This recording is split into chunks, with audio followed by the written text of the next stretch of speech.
And now I'm going to choose a skidder. Remember how in the 1990s you'd come to Leningrad? Just stop there. Show me all of them.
There is equipment in Russia that is irreplaceable, but unknown to the general public since it lives and hides in the forests.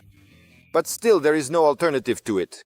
By the way, I searched for it for a long time, thanks to the guys from Sankovo in the Tver region.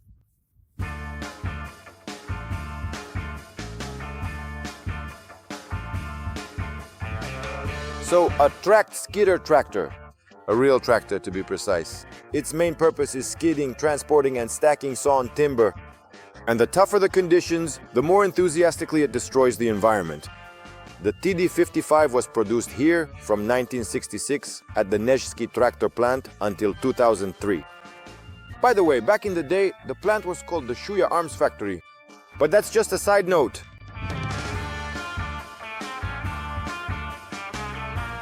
Of course, let's start with the tractor itself. What is everything mounted on? A welded box-type frame. The bottom is covered with plates for easier maintenance. Visually, the 55 is divided into two parts. The cab with the engine, the winch. The second part, the skidding shield. Yes, there's a lot of metal here. About 9 tons.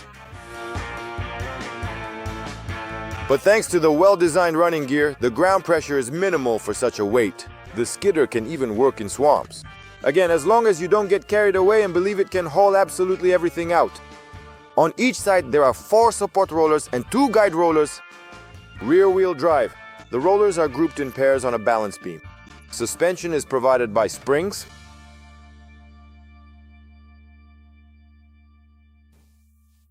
The front guide spring is very reminiscent of the TDT-74. But here, it's much bigger. The idea is simple.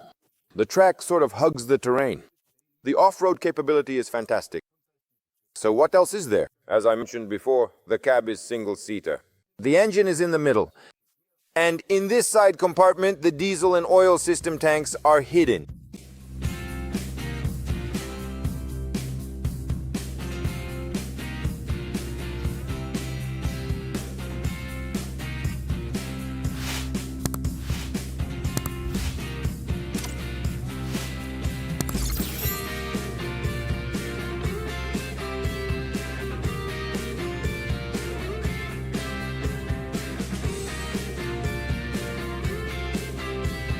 The engine is diesel SMD18. It's a 4-stroke with direct injection, water-cooled. The engine displacement is 6.3 liters.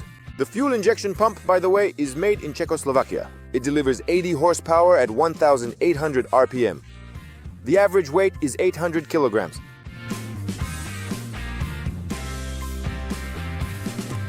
People prefer the SMD14 more.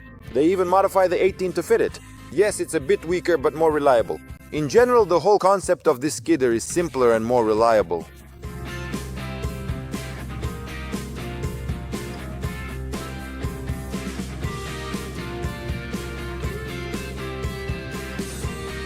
You sit at 200.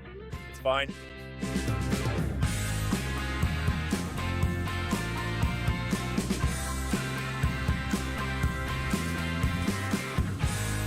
Upgrade. The half axles are from a Ural and a Zil. This is so that when you lift the logs or skid them, the log doesn't fall forward. You can't fool people just like that.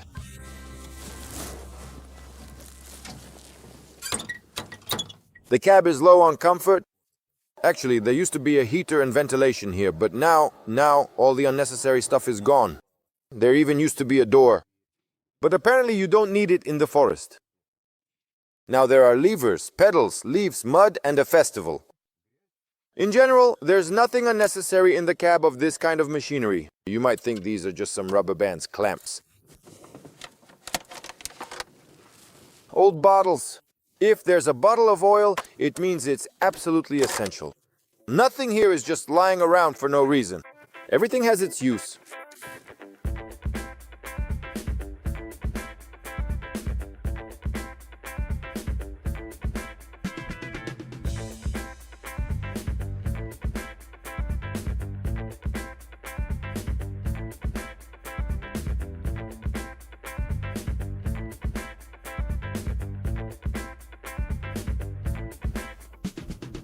Well, it doesn't trust me. Well, I mean, not that they don't trust me. It's more like that it just won't work out. Let's argue about it now. Really, why do you need a dipstick?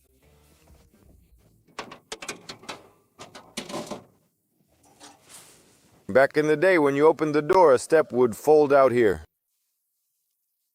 Gentlemen, if the forest truly tore off the door, it clearly means that the forest simply did not need that door. Okay then. At least I'm for the shmorga to the turf, and you'll do the rest yourself. Let me pull? Let me pull. Well, if I don't pull it, I'll rip my arm off. What a problem. Well, he said, let's go. No metal. So, to elaborate further on this particular point, it is indeed crucial and highly important to carefully consider the various implications, ramifications, and contributing factors that collectively contribute to the overall situation at hand. We must delve much deeper into the specific details and nuances to gain a truly comprehensive and thorough understanding of the matter and its potential widespread ramifications, ensuring all aspects are meticulously examined and understood. Tell me, clutch, gas. Where are the boxes? External? this is currently the knife rifle. Front. Yeah. Ah, needs to be thrown down. Yeah, right, it protects.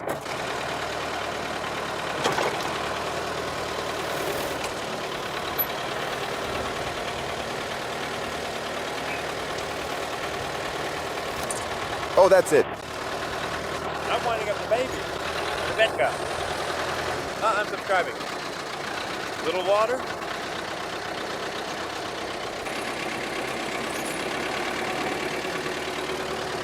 I'm killing this Torma with the baby.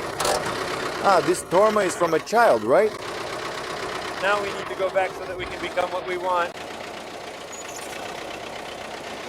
And where does the back one go? This is the front one. Garden. Yeah. Garden with what month?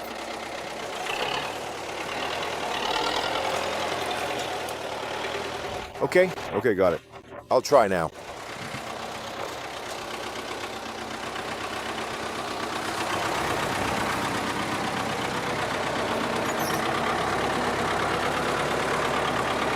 And me about it.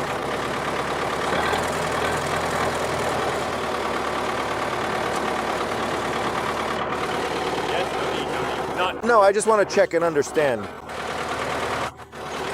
This is a brake, right? This is a turn. No, just turn left and then right, and please stop it yourself. Yes, there I am on the street having dinner chance. Ah! By itself, well, under its own weight, right?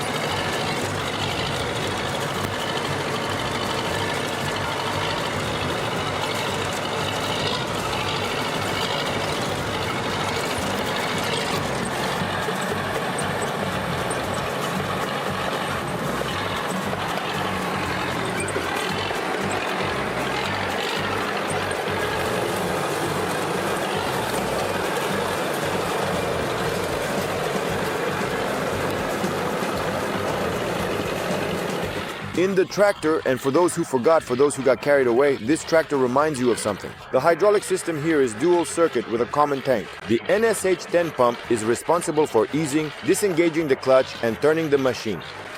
The NSH-50 pump handles the bulldozer blade and the logging shield.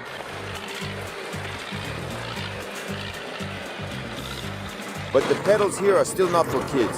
By the way, the gearbox has 5 speeds without synchronization. I have to hold the camera because it shakes like crazy in here. So 5 speeds, no synchronization. Turns, lever to the left, lever to the right. Everything is like in a tractor, pull towards you to brake, but honestly 9 tons stops just fine as it is. But without talking about the winch, the story would be incomplete.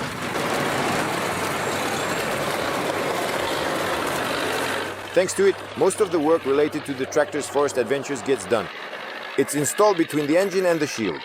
It's powered by a special powered takeoff shaft. It can pull a 40-meter cable with a force of about 7 to 8 tons. The goal is to pull the log onto the shield and hold it firmly.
Its off-road capability is amazing. It has a ground clearance of 555 millimeters. You can actually control it with just your fingertips. Everything is clear and straightforward, to be honest. If you put a child in here, they could handle it too. The 55 series skidding diesel tractor is probably the most popular one across the former USSR. It hasn't been produced for a long time, yet it refuses to retire. On the secondary market, prices range from 300 to 800,000 rubles. Buying new spare parts is not a problem, but the best ones are used parts from dismantlers or from Soviet stockpiles. The goal was to create a reliable, simple, durable, and easy-to-repair tractor, and our engineers nailed it.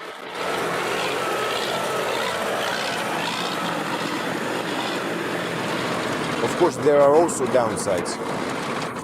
How could there not be? For example, to fix something major, you have to take apart half the tractor, and it's better to do it with 2 people. But in any situation, even in the middle of the forest, you can repair this skidder. And it'll limp back to base on sheer willpower. It even has a dual fuel system here.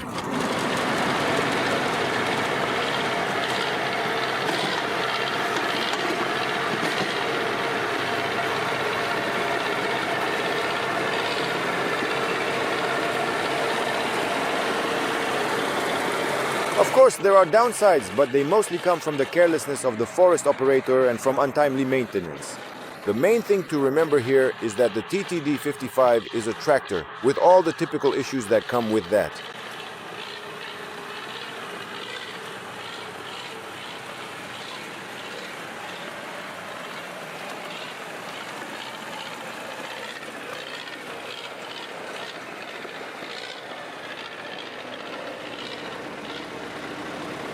It's a mix of a tractor, a tank, and who knows what else. Well, what else can you say about it? After working with it, you just want a drink. Well, Nikolai Sergeyevich, thank you for your help. I searched for a skidder for a long time. So may they last a long time, Max DVS.